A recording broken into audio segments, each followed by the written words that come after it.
میں post office گوئی village ندیری اور ڈسٹرکٹ کوٹلی آزاد کشمیر کا رہنے والا ہوں۔ ہمارا جو علاقہ ہے گوئی کا، 1875 میں یہاں محبوب عالم آیا تھا قادیانیوں کا، اور وہ مرزا قادیانی کا صحابی تھا۔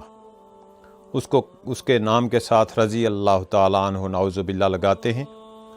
تو اس نے 1875 میں وہ یہاں آیا سونا گلی کے ایریے میں، اور 1897 میں اس نے یہاں سے میرے پردادا جو ہیں بقا محمد عرف بگا اور ان کے چاچا مولوی اللہ دتا ان کا نام تھا، یہاں سے لے کر 1897 کے اندر قادیان میں لے کر چلا گیا، اور مرزا قادیانی کے ہاتھ پر انہوں نے بیعت کی تو انہوں نے مرزیت قبول کی۔ جس وقت وہ قادیان سے ریٹرن ٹو بیک واپس یہاں ندیری کے اندر آئے سونا گلی کے اندر، تو اس وقت 500 سے 600 بندوں نے قادیانیت قبول کی۔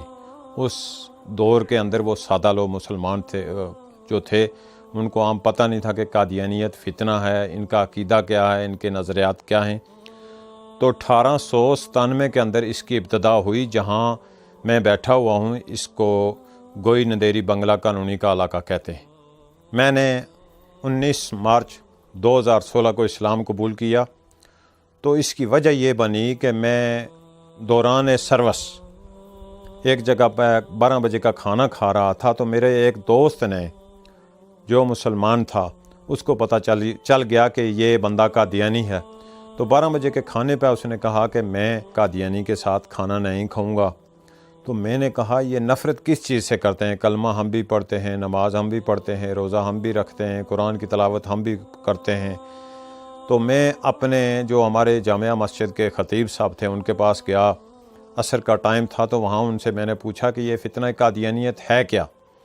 تو انہوں نے مجھے بتایا کہ ان کی جو اصل کرتوت ہیں وہ ان کی کالی کتابوں کے اندر موجود ہیں، اور آپ ان کے دجل و فریب میں نہ پڑیں۔ ان کو یہ نہیں پتہ تھا کہ میں بھی قادیانی ہوں، جن کو یہ احمدی کہتے ہیں، مرزئی بھی کہتے ہیں۔ تو جس وقت میں نے پوری ڈیٹیل سے ان کتب کا مطالعہ کرنا شروع کر لیا، پھر میں نے 17 سال 3 ماہ 27 دن یعنی 19 مارچ 2016 سے پہلے میں نے قرآن کا، اس کے ترجمے کا، اس کی تفسیر کا، اور نبی کریم صلی اللہ علیہ وسلم کی روایات مبارک، یہ سب چیزوں کا موازنہ کیا، ڈیٹیل سے چیک کی۔ تو میں نے کہا یہ تو مرزا قادیانی تو مسیح موعود نہیں ہے، نہ مرزا قادیانی امام مہدی ہے۔